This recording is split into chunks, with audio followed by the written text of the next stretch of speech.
श्री शिवाय नमस्तुभ्यम। राधे राधे दोस्तों, आप सब लोग कैसे हैं? आप सभी का मेरे चैनल सुविचार विद अनीता में प्यार भरा स्वागत है। आज हम सुनेंगे इस माह में शिवलिंग की पूजा का विशेष महत्व होता है। सावन के सोमवार के दिन विधि विधान से पूजा करना और उनको धतूरा, बेलपत्र, दूध, शहद, दही आदि चीजें चढ़ाने और शिवलिंग पर 7 जगह चंदन लगाने से भगवान शिव प्रसन्न होकर भक्तों की सारी मनोकामनाएं पूर्ण होती हैं। भगवान शिव का परिवार हमें अपने परिवार के साथ सम्मिलित और संगठित होकर रहने की सीख देता है। कहा जाता है भगवान शिव भोले हैं, उन्हें मनाना बहुत आसान है, खासतौर से सावन के महीने में, क्योंकि मान्यता है श्रावण मास में भोलेनाथ धरती पर निवास करते हैं। इसलिए शिव भक्त उनकी मन भाव से पूजा अर्चना करते हैं ताकि भगवान महादेव प्रसन्न होकर उन पर अपना कृपा बरसाएं। इस माह में शिवलिंग की पूजा का विशेष महत्व होता है। सावन के सोमवार के दिन विधि विधान से पूजा करना और उनको धतूरा, बेलपत्र, दूध, शहद, दही आदि चीजें चढ़ाने और शिवलिंग पर 7 जगह चंदन लगाने से भगवान शिव प्रसन्न होकर भक्तों की सारी मनोकामनाएं पूर्ण होती हैं।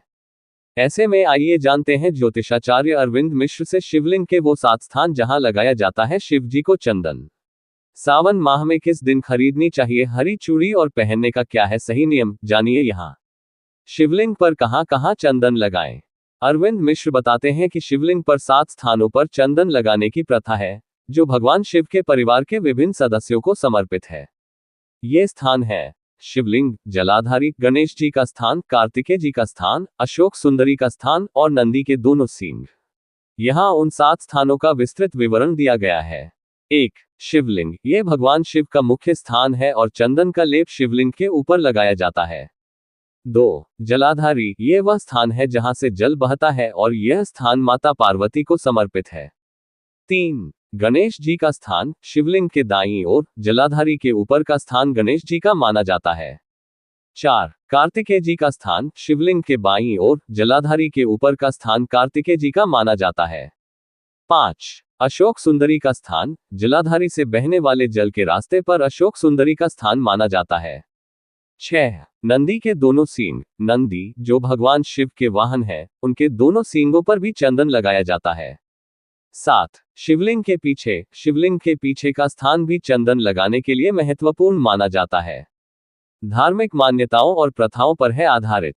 यह ध्यान रखना महत्वपूर्ण है कि ये 7 स्थान धार्मिक मान्यताओं और प्रथाओं पर आधारित हैं और विभिन्न परंपराओं में थोड़े भिन्न हो सकते हैं। भगवान शिव जी का पूजन करते समय उपरोक्त 7 स्थानों पर चंदन अवश्य लगाना चाहिए। इससे भगवान शिव के साथ उनका पूरा शिव परिवार प्रसन्न होकर अपने भक्तों पर कृपा करता है।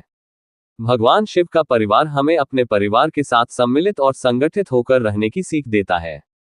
हर मुसीबत और दुख सुख में हमारा परिवार ही काम आता है, और जो परिवार साथ रहता है उस पर मुसीबतें भी कम आती है और सुरक्षित रहता है।